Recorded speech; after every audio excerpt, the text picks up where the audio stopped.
Hello and welcome to Grocer Pod. My name is Sean Kosednar. This week I'm joined by James Neumann. You may remember him as an AWG board member, but for the last 6 months he has been AWG's Senior Vice President of Special Projects. Before we get to James, please remember to subscribe to Grocer Pod. Subscribing means new episodes will be downloaded for you automatically. You can find Grocer Pod on Apple Podcasts, Google Podcasts, Spotify, Stitcher, or anywhere you listen. Thanks for joining me today, James. Thank you for having me. Appreciate it. Nice to be here. So let's just start. What was the process like switching from being a retailer to joining AWG Corp? Well, those that know me, I'm pretty abrupt, can tend to be a smart aleck at times, and honestly started with just an offhanded comment I made to David Smith about this time last year.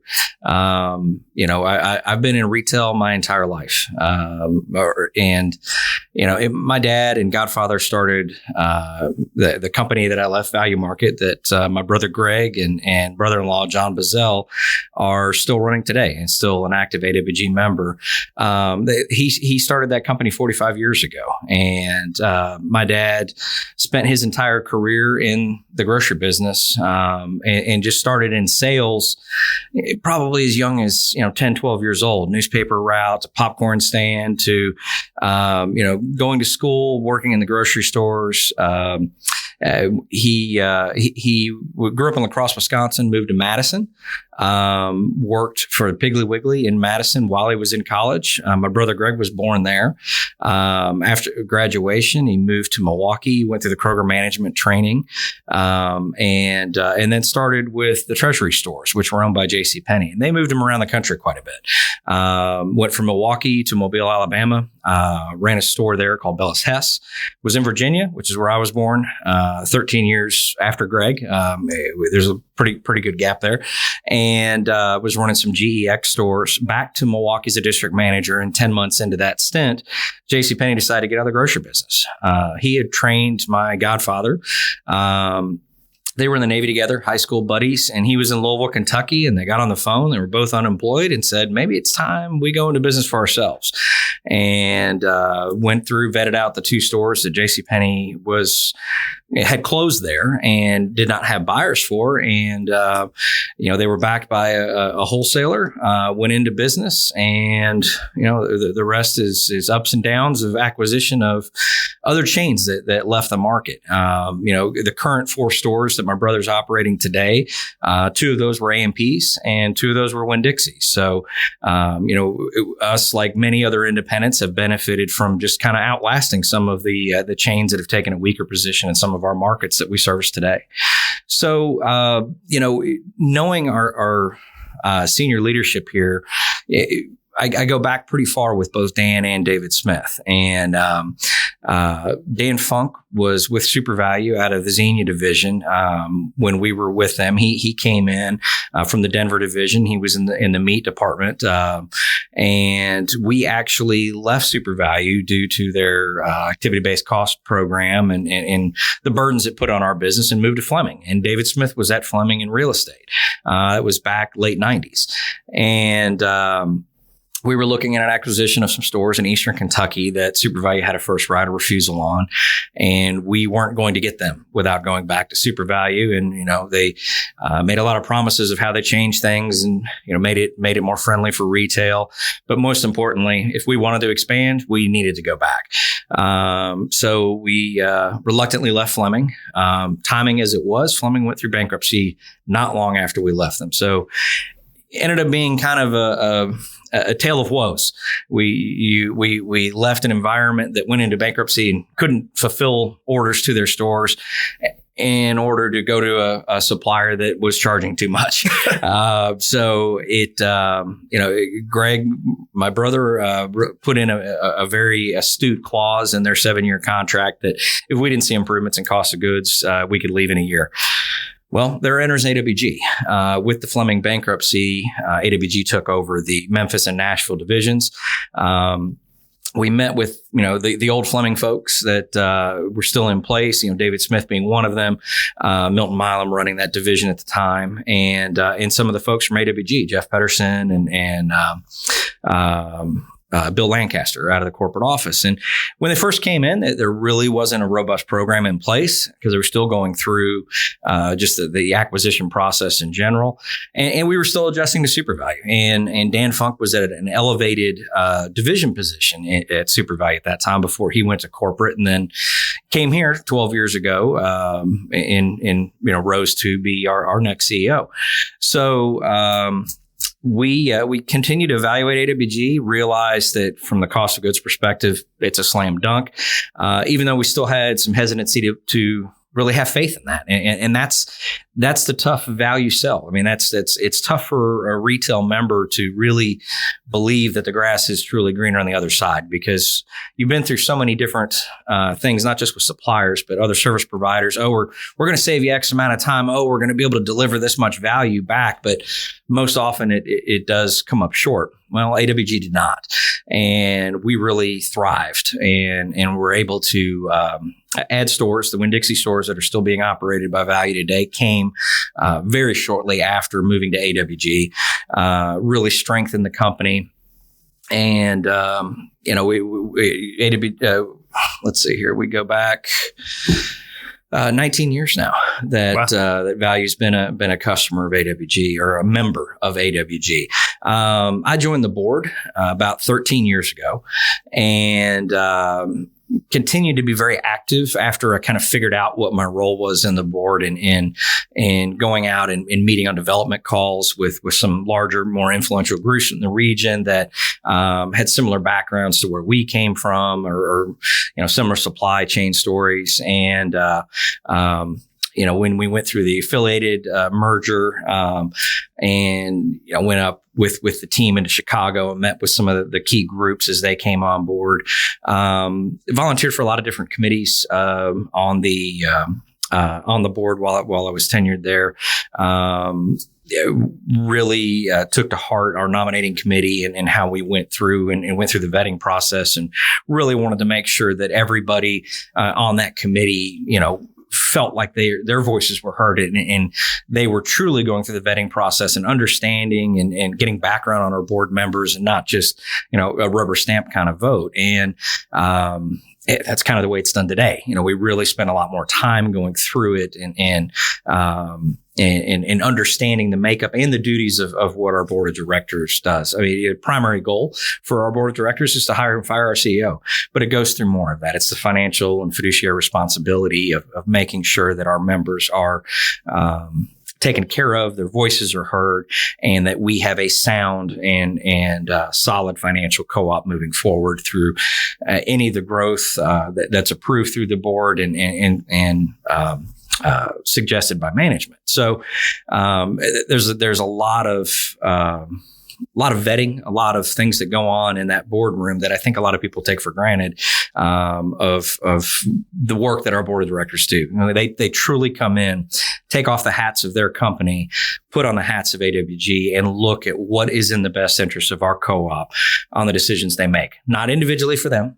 Sometimes it may go contrary to something that directly benefits their own company, but when they understand that it's good for the aggregate, that's kind of the role that they play.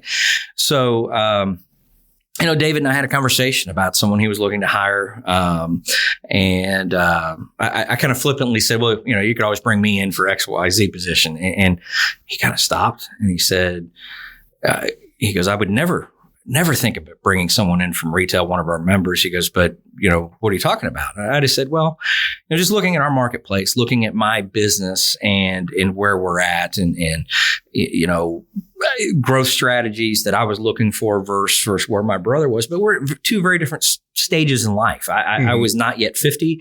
My brother was reaching retirement. He's within a couple of years of where he's looking to retire. So, my interest in wanting to grow and where he was comfortable and wanting to double down on that growth in not, I don't want to say in conflict of each other.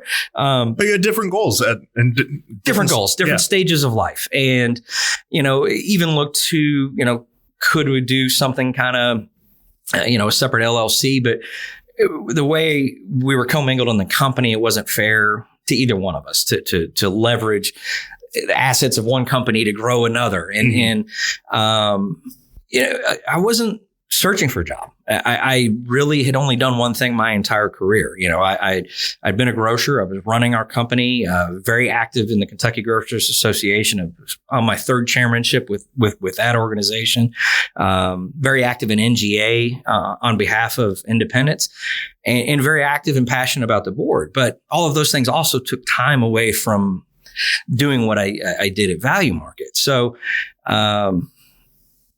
David just kind of brought up, well, I'd really love to have someone with your expertise and retail background on our leadership team to help really make sure the voice of our retail membership is heard within our leadership team, and that we're always thinking about retail first when we're making decisions. And we're just talking. It's just, this is not real. We didn't talk about it for a couple months, and we spoke again in January, and he said, "Well, have you given any more thought to what we talked about?" I go, "You're serious about this?" He goes, "I am." And we kind of had a much deeper talk about what the role would look like, what I'd be doing, what I'd be fighting for here, and it kind of ended with, think about it over the weekend. Talk to your wife, Nancy. Pray about it. Talk to your family and get back with me. So we talked it out. Called him back that following week. Met with him and some of the other leadership team members. They gave me a formal offer. Had a conversation with my dad first and foremost, because he started our company, and kind of laid it out and said, this is something that's presented itself as an opportunity. And my dad listened, took it all in. I was expecting him to say, how you can't leave the business that started. And he said, "You'd be a fool not to take this job and help other retailers around the country." And I got to tell you, between my dad, my brother, the management team that I worked with at Value Market, everybody was sad to see me go. I was sad to leave family and associates that were like family, and leaving all the people that you raised your kids with and grew up with. But I was so excited for the challenge to be able to help 3,400 member stores, not just 4. I've seen far too many stores struggle, not have a succession plan, have delayed maintenance, get to where they're at a retirement age. They haven't reinvested in a store, and they don't have a succession plan for children or employees working with them. And sometimes maybe not even have a store that's marketable to sell. And they just get to that point and the store closes, and that's the end of the story. And whether it's an urban setting or, it's the only store in town outside of, maybe a Dollar General or a Walmart that's down the street, that town loses that store forever. And I don't want to see it happen even one more time. And if I can come here and work within our business development and work with our teams and make sure that we're equipping our owners with the ability to grow if they want to grow, to exit if they want to exit, but have something marketable that they can go into retirement knowing that that store still has continuous operation, whether it's a manager that's been there for years, has the opportunity to become an owner for a first time, or another regional player that's looking for growth opportunities to be able to expand their footprint and keep a legacy moving. I think we all can agree independent grocers are the lifeblood and heartbeat of the communities they're at. Absolutely. It's not just the fact that they're employing people. It's the time and energy they spend back with the schools and the sports teams and touching lives along the ways that there's nothing wrong with jobs that chain grocers provide. Okay. Mm-hmm. And yes, they're an economic driver, but when you really put, the gas to the floor in the car and the economic engine in a local environment. It's those independents that everything that's done is circular. The ownership's local. The money spent stays in those communities. It's not harvested and sent back to shareholders through Wall Street. We supply family-run businesses and employee-owned businesses. And that's something I don't take lightly. And I understand that it's the lifeblood of those associates, those families, those communities.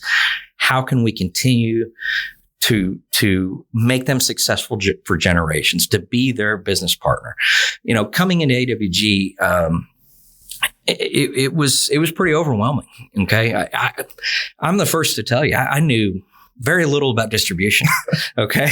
I sold groceries. I know how to run a grocery store. I understand the strains that our members go through and in lean times, what cash flow means and looks like. And when you're trying to bulk up your inventory to go into the holidays, when you're really getting lean and worried about, what's payroll going to look like this week? Those are real things. And when business is tough, it's a pain that owners take to bed with them every night. It's a level of stress that sometimes a lot of people don't understand. I heard someone mention, I think just in the past couple of weeks when I was down at the ROFTA conference talking about independence, it might've been John Ross with IGA. He said, when a business struggles and fails, that owner might lose their business and their house and their retirement. Their associates lose their jobs. They go find another one. And the business owner might go find another job, but the wounds they took were so much deeper. And that's something, I don't think a lot of people in the chain environments appreciate and understand when they look at independence. Oh, we're just, our business plan is we're going to try to knock these guys out. We have the ability because we're in so many markets. We can go invest here and we know we can knock out these couple independents and then we can raise our prices and harvest. Mm-hmm. Well, it's such a heartless strategy. And I wish they knew what they really did there.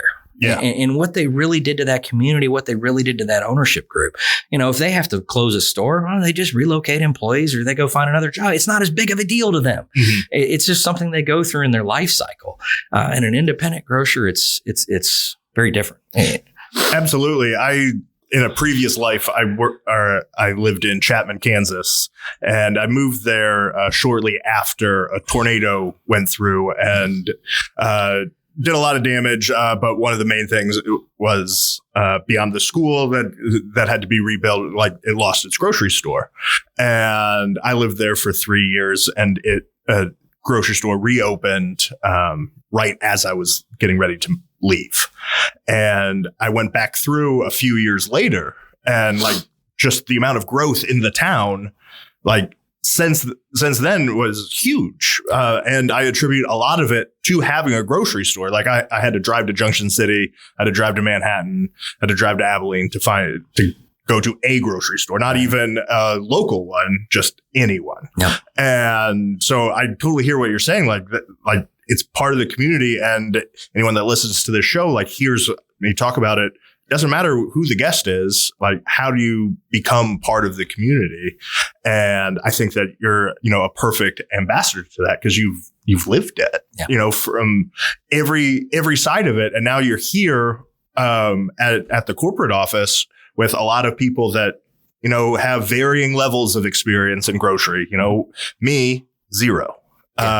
A lot of people, zero. And just being able to have that voice for, no, this is what, our member retailers are going through, and this is what they need from us, has to be just an invaluable resource to the company. Well, I'm still just James, the retailer. And that's the great part about this organization. And, I can tell you coming in, they gave me a really wide berth and an outstanding training platform to learn our operations. And to say it's eye-opening is an understatement. I don't think our members truly understand what it takes to get those trucks there. And I'll never underestimate it again after seeing what goes in. But the one thing that has impressed me so much, and this is after being a member of AWG for 19 years, you always hear us talk about member first. And yeah, that's nice. Okay, that's great. I got to tell you, I don't care if it's, Julio Rodriguez, that working the inbound shifts or Brenton McDaniel and his team, working the pick crew here in Kansas City and getting these pallets loaded on trucks and getting them out to stores. Everything they do and think about is member driven. It's not just, of course, it's efficiencies that they're looking through. But if there's a member issue, it pains them. I mean, it's in their DNA how much they care about what they're doing and what our members think about the product and the quality of the product they get. In a grocery store, regardless of how much goodwill and intention and ideas and ways that you want to convey that to your customer, their experience is probably gauged on how friendly the cashier was, because it might be the only experience they had in the store. Mm-hmm. It could be someone in the deli. It could be someone that walked past and stopped and said, "Are you finding everything?" So what's our experience? When we deliver goods to our members, the only thing they might see is a truck driver and how much assistance they're giving at store level, or, my load, it's shifted. And oh my gosh, I can't believe that they would send me product. Well, what do we do from that point?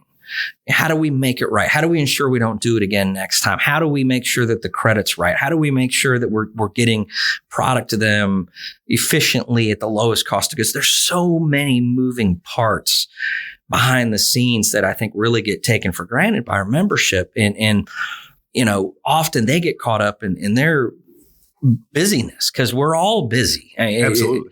And sometimes we just get looked at as a supplier. We're so much more than that. The level of care that it just infiltrates all the way through this organization about our membership. It's like nothing I've ever seen anywhere else. And I've talked to folks with, being supplied by other wholesalers. It's not that way. It's not that way at all. It's really a tale of two masters. They have Wall Street that they're worried about performing for, and they're delivering groceries. It's truly different here, where your members are your customers and your shareholders. It's pretty crystal clear what you're going to do. Yeah. You're going to do everything they need. Mm-hmm. And we're going to try to offer the services they need to do their job. We're going to make sure we get our cost of goods and our services aligned with the needs of our membership. So it's pretty easy to see what you need to do. And I've never been involved in an organization that's quite like that and so member focused. And we've got great members. I mean, I've had in the last 6 months, I've had the ability to go to several grand openings and visit stores and seeing some of the innovative things that our folks are doing. And it breathes life into you. It just makes you want to work that much harder when you see how great organizations that we serve and how they're serving their community in their own unique ways. Yeah. So you mentioned the last 6 months. What have you been doing in the last 6 months, and what do you and what are you going to be doing going forward? So, I would say the first 3 months were just truly onboarding, and it was spending time literally in our warehouses, understanding how we receive, how we inventory, how we maintain our facilities, how we deal with food safety, how we maintain our fleet, going on deliveries with our drivers to stores to see how that process works. And that's just the warehouses. Then you've got a whole building full of support staff and how we buy, how we set up our category management, how we work deals, how we go through accounting, finance departments, tax departments, legal departments. There's so many pieces, again, that I think people don't even understand that comes along with running a business of this size. We're going to be over $13 billion in sales this year. Yeah. it's kind of mind blowing when you sit back and think about where this co-op started and how it's continued to show incredible growth. It's a testament to our members. It's a testament to the program we have in place. So first 3 months, a lot of learning, sprinkled in with some meetings, some business development calls, some other training areas. The last 3 have really spent a lot of time going through, our food show circuit. Yeah. And getting out and meeting with our members at food shows and events surrounding those food shows and kind of the David Smith retirement / Kareem Abdul-Jabbar retirement tour, where we've gone to different industry events as well as our own food shows. And then finally getting out in the field and working a lot with our business development team and trying to bring new business into our co-op, as well as stabilize and join forces of members looking to merge and acquire and grow. And that's been where a lot of my time has been spent the past 3 months. And going forward, it's going to be more of that. And then starting to work into some other areas that are retail focused and retail fronting. So Special Projects was really kind of I don't want to call it a cloak of a title, but allowed some room for me to learn, to study, to understand how we go to market, understand our competitive advantages, and then start building out areas that I'm going to be overseeing and part of into the future. And some of that's going to be changing and shifting come first of the year, under Dan's new leadership with David retiring, and how our leadership team is going to be more functional, working together to propel us over the next 5 to 8 years under Dan's leadership. You mentioned a couple of times being surprised at the services and things offered here by AWG Corporate that you weren't necessarily aware of when you were a member. What's the one that's been the most surprising, or maybe the one that you would think the member retailers need to know about and remember the most? Gosh, the services I would say I was most surprised at some of the background stuff that just things that are done that retailers never even know about. Tax stamps on cigarettes. It's just something so mundane that you think, it happens, right? Mm-hmm. We have hundreds of different taxes we're responsible for just within that own area. I mean, state like Alabama, you might have three to four tax stamps on one pack of cigarettes. I guess that's kind of more some of the aha things in the background. We do have some incredibly good services and support, through Stacey Bowen's team and the partners that we've chosen and work with there within e-commerce side, working on, we're even getting into the delivery through, Instacart and working with, Fresh Op or other groups or loyalty programs through AppCard and others.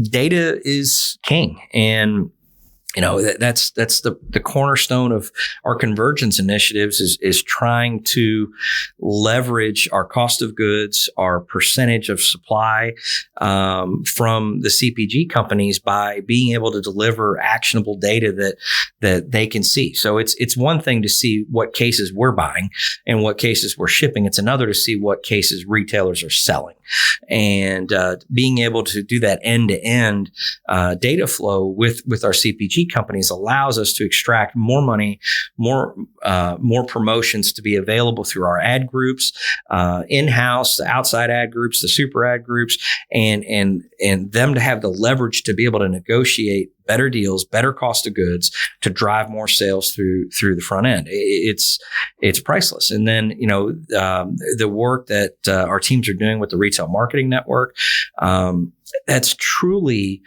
a different bucket of money that we haven't had access to before. If you think about how much money a company spends on a product, XYZ widget, whatever it is, whoever makes it, they're going to have money that they use for promotion. And then they're going to have money they use for advertising. And as retailers, I think we commonly confuse, okay, we're putting out an ad and we might have gotten some ad money or cost of goods that we associate. That's advertising. No, that's us advertising, okay, as a retailer. But when they're trying to promote that brand, historically, it's close to a 50-50 split. Let's call it 49-51. You can tip that needle whichever way you want to go, of trade dollars or street money, if you call it, and advertising budget. Well, historically, that advertising budget is commercials, TV, radio, print ad, newspaper ads, whatever they're doing to try to sell XYZ widget, right? Well, what's happened in media today? We're doing a podcast. Yeah. Okay. TV is so fragmented that people are on streaming services to watch uninterrupted movies and TV shows without having to watch a commercial. If you're watching live TV for sports or whatever reason, okay, there's still some commercials, but you're so fragmented even in provider. You might have a streaming service, you might have a cable service, you might have satellite. Radio, people are on Sirius XM, which is commercial free. They're paying for a subscription not to be annoyed by having that. So that 50% pie of advertising, and I didn't get into newspapers or magazines, but we all know, I mean, that's way down, has shrunk. Absolutely.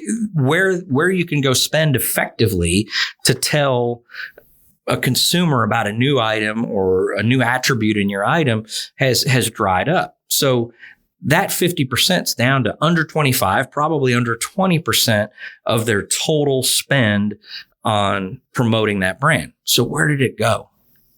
You want to know where number one is? Yeah, where? Amazon Retail Marketing Network. Yeah. Followed by Walmart, followed by Instacart, followed by Kroger. They're media markets. Why? They have consumer data. They have a place where eyeballs are that XYZ widget knows they can go to Amazon and pay for advertising and also know a little bit about the consumer that's in that space and put up banner ads or paid search ads to get their item, new item, or an attribute on their item in front of eyeballs very cost effectively. So what happens to the rest of us? They're not going to go work with a 4-store value market group in Louisville, Kentucky and pay them directly. They don't have the time and energy for that. It's not as good of a cost spend as it will be with Amazon or Walmart or Instacart. So we have to collectively aggregate ourselves to have the ability to provide eyeballs back to these CPG manufacturers and go to people in their advertising departments, not their trade departments, find new money that we can spend back. What are their qualifications? Number one, we have to come in cheaper than those big guys. Why? Because it's easy for them to do that. They know it's an effective spend. They know they can do it. So we can deliver some form of advertisement, bring in some income that's new income to our members, and continue to drive that retail marketing network. This has to be a huge focus for us going forward because it's new territory. It's something that we haven't been able to do prior and we have to continue to do going forward. Absolutely. And I'm really glad that you brought that up, and you're going to be a perfect person to talk about this because when I remember at the innovation showcase, one of the big things that everyone was talking about was data. And obviously, like you said, like that's king, like that's what everybody needs. But I had heard that there's, concern among the retailers about like sharing the data and where's it going to be going. And so you coming from that world, coming to this world, are in a unique position to really say, yes, this is the data that you're sharing and this is how we're using it. And this is how it's going to benefit you. Yeah. When we're looking for data for the conversions product, it's anonymous. We're not saying, hey, we want your data so that we can show XYZ CPG company how many units value market on outer loop sold. Okay. No, we're taking geographic aggregate data and just showing that there's flow through because they need to see that the dollars they spend turn into dollars spent at the register. Yeah. That's the reason that data is needed. And then when we look at Retail Marketing Network, it's a vehicle of how can we get eyeballs? Okay. It really needs to come through some form of digital, whether it's your website package, your mobile version of your website, your online shopping platform that you're using, some mechanism to be able to get eyeballs, or there is nothing to sell. There is no value proposition.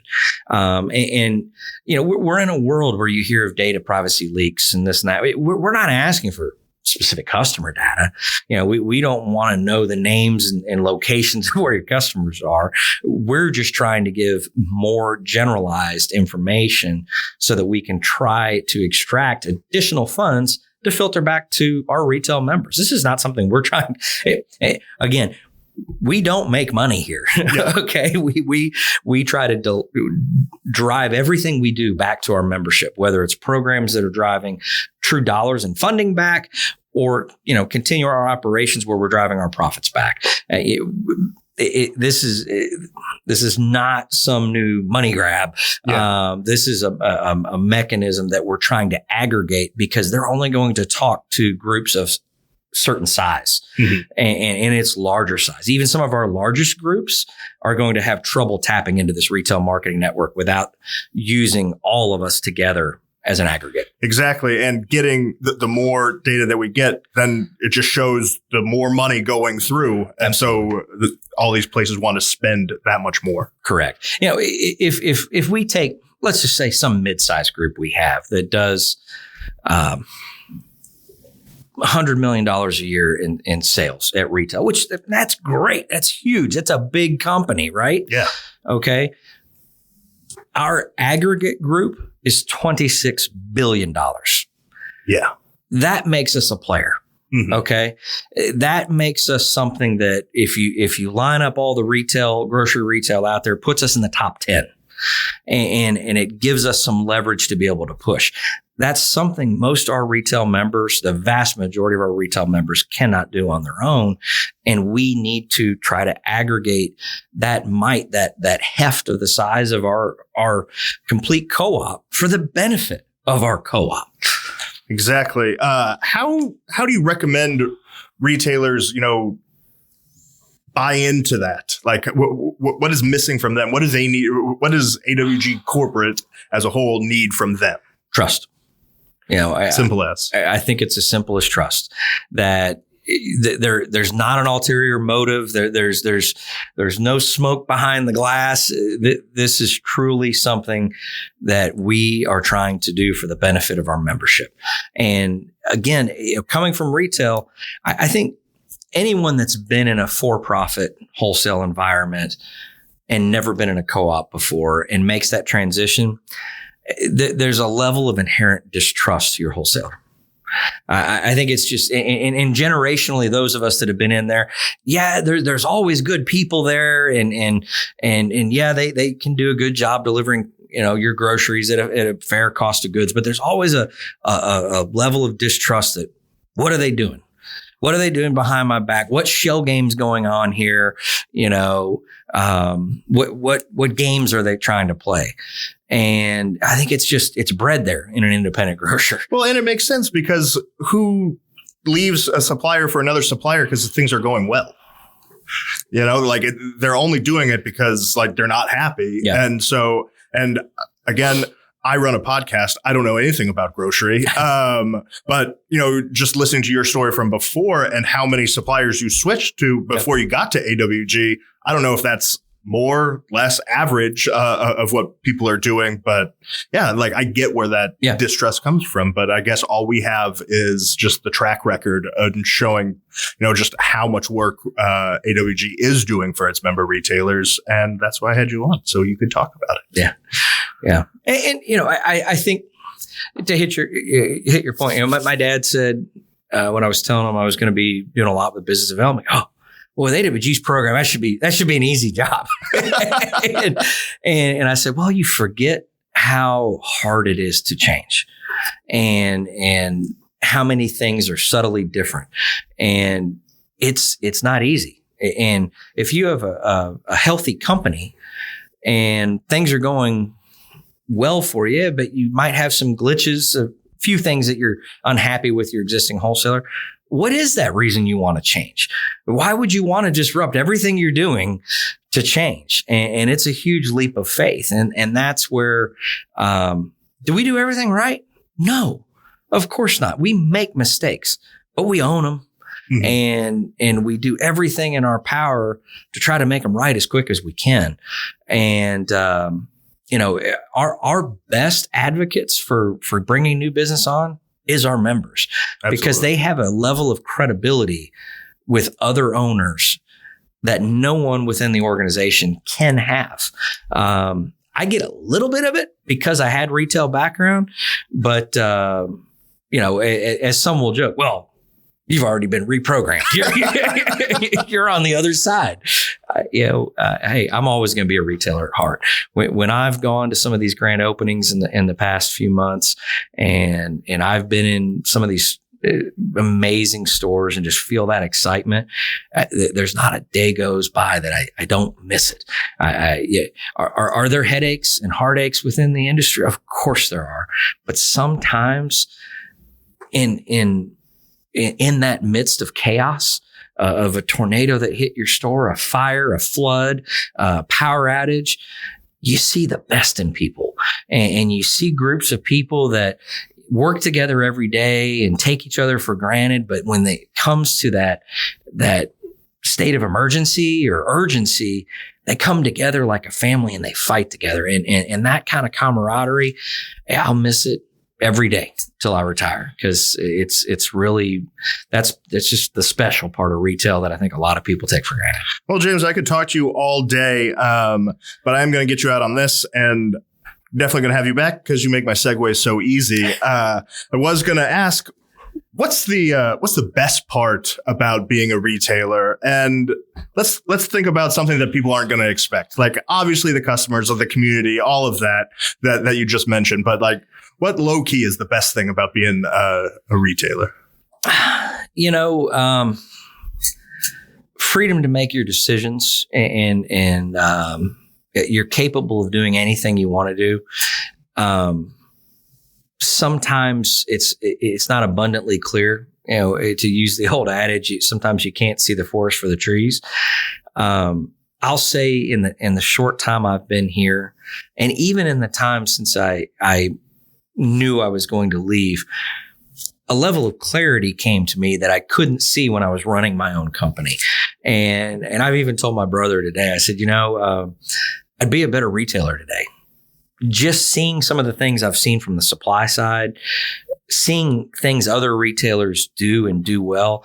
I don't think we give ourselves enough credit and celebrate the things we do well. We're always looking at the things we don't do well. And many times you go in a store and you take that critical eye as opposed to the opportunity eye. And it's easy to find things that people don't do right. It's much harder to find things that they do really well and try to emulate them in the store. But really the thing that I love seeing is that kid that came to work for you when he was 16 and learned, gave you some blood, sweat, and tears, grew up through the organization and found a home. And, they may go away to school. They may just work the whole time, but they work their way up until, they're truly a peer in the industry. And sometimes it's with you. Sometimes it's they've left and they've found success elsewhere. But just knowing that you were a part of that development and the impact that you had on their lives going forward and seeing their families, that's really what makes it worth it. You were the first workplace to start shaping their work ethic for the rest of their life. And I think a lot of our member retailers can tell those stories, but we're going to leave it there. Thank you for joining me today, James. Thanks for having me. Enjoyed it. And thank you all for listening to this week's episode. Don't forget to subscribe so you won't miss anything going on at AWG. Until next week, this has been Sean Kosednar for Grocer Pod.